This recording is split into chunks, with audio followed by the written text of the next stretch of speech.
છેલ્લી વાત કહીને મારા શબ્દને વિરામ આપું છું કે વારે ઘડીએ પાકિસ્તાન કીધા કરે છે બાજુમાં કે અમારે કાશ્મીર જોઈ છે. કાશ્મીર એને ખબર છે કે અહીંયા મણિનગર થી પાલડી સુધી BRTS ની બસમાં કોઈ સીટ નથી આપતું.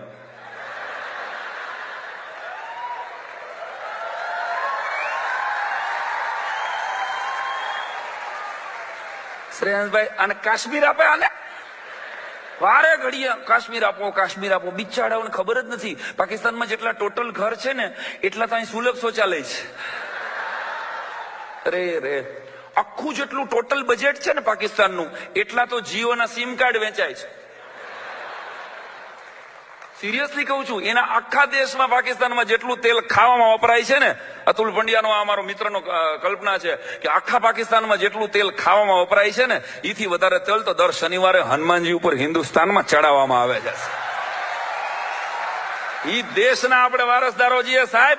વારે ઘડીએ એટલે આપણી વાત યાદ કરાવી દઉં. બહુ જૂનો ગરબો છે આપણો, પાવલી લઈને હું તો પાવાગઢ ગઈ. ગાવું પડે, નો ગાય ને હાહુ ના હમ.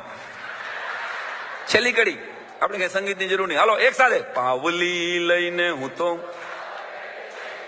પાવાગઢ વાળી મને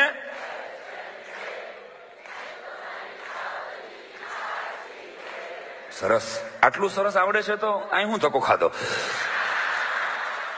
ખોટો ખર્ચો પાર્થિવમાન ભૂમિમાન સાંઈરામમાં કર્યો. ગીરે નો ગાઈ લેવાય.